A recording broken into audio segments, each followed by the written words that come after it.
I'm a guy who was addicted to heroin, who died in 2018, and was resurrected a completely different person. Now, check this out. I have a pretty good story, and this is all true, and it can be verified. After my years of sales, when I started having kids, I didn't want to work on the weekends like my dad did. I wanted to be home with my kids. So I became an electronic security technician. And then around the year 2000, I got hurt. I got put onto painkillers. I was on painkillers for like 15 years, opiate painkillers, which dull your senses and ruin your body and ruin your teeth and everything else. And I wish I would have known all that before I started taking them. Long story short, I lost my insurance. I was terribly hooked on opiates. I had a job to go to every day. The only alternative of an opiate was heroin. And I got hooked on heroin, and I'm not even a guy that drinks alcohol. So I'm like the farthest guy you would ever find from being on heroin. I mean, the bottom line is if when you're an addict, you need your drug. And so I turned to heroin, which was the only thing that was available cheap. And of course, that turned into a big, huge monster. When you put that needle in your arm, and once you push that plunger down, there's no turning back. It's about a 50-50, you can live or die. I was on it 2 years. From the first week I was on it, I knew it was not something that I wanted to do, but I had a huge addiction to feed. You know, I had to do $40 worth of dope just to be able to go to work. And in 2018, I developed pneumonia and the flu.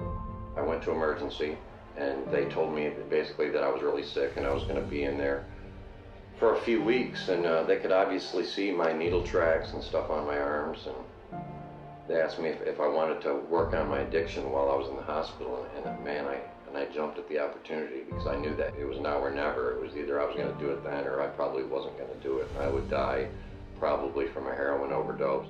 And needless to say, I started to get better. Well, 3 days into my hospital stay, my lungs quit working and I died. The next thing you know, I wake up and it's 3 weeks later, and I wake up to this story about how the doctor happened to be walking by and he came in and I was cold blue. I was dead on the bed, and they didn't know if I was going to pull through. They were telling my family to be prepared. He may, not ever recover. And well, by some miracle, I mean, I got off that breathing machine and I lived to tell the tale. And I knew there was a better life for me. And I knew there was a better Judd in here. And I just had to find him. I knew something was different about me, though, right away when I got out of the hospital. I felt like I'd been given a second chance at life. First of all, only about 7% of people that get hooked on heroin ever get out of that situation alive. So I'm lucky, number one, that way. But then number two, it's a lot harder to stay off of heroin than it is to get off of heroin. To get clean is easy. To stay clean is where everything has to change.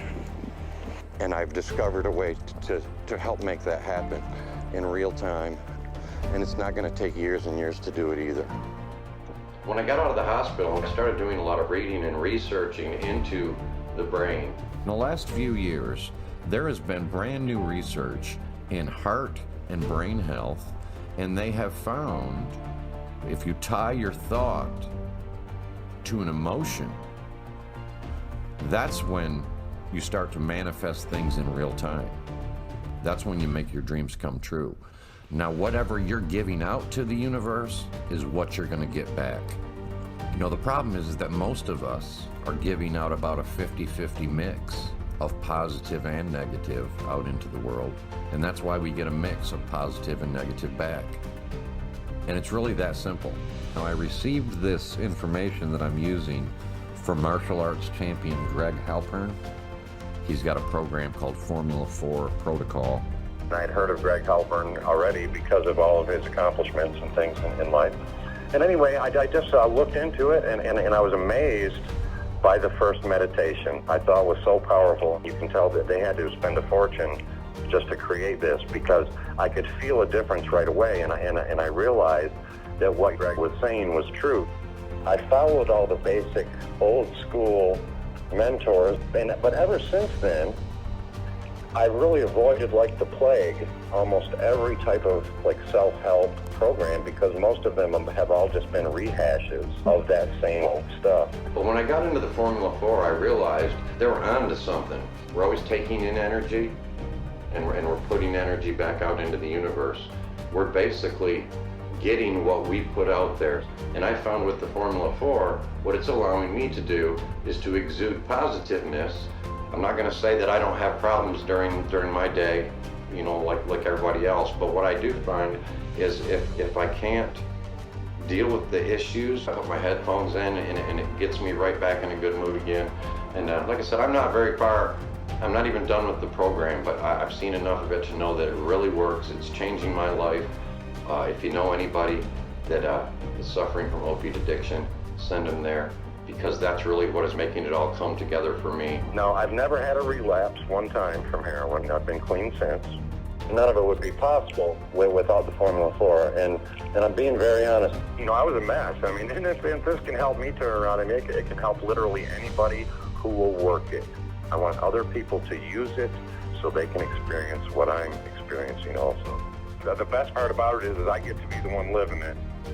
And I'm not even done completing all the steps of the program yet. I wake up feeling ready to go with just a ball of energy. I truly do.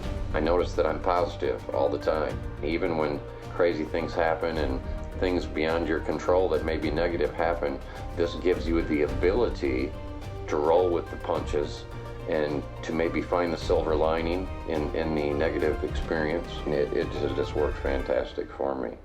I mean, I feel pretty doggone good, and I once again, I attribute that to the Formula 4. Once you get the information, you'll really see what it says is really spectacular, and when you see it explained to you, you're going to go, you know, why didn't I think of that? Because it's really pretty simple, even though you haven't thought of it yet, I guarantee it. Formula 4, as of late, has become a very, very big part of my life, and it can be a very big part of your recovery too, okay?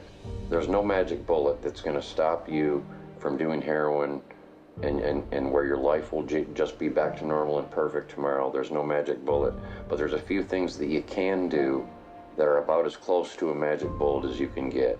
Formula 4 is one of the best things I have to offer you as far as for changing your thinking, you know, where you're going to be positive all the time.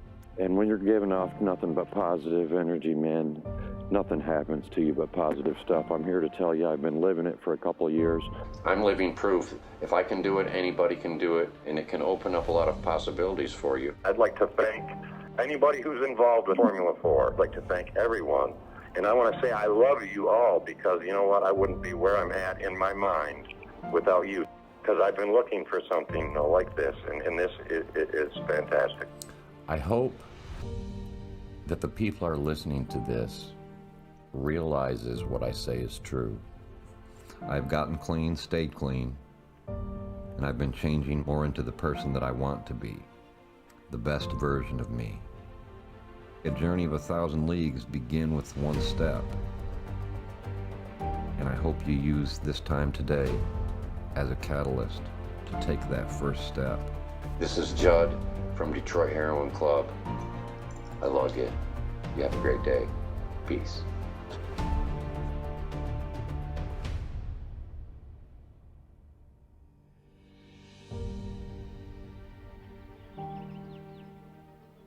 Together we are going to end the scourge of drug addiction in America. We are going to end it, or we are going to at least make an extremely big dent in this terrible, terrible problem.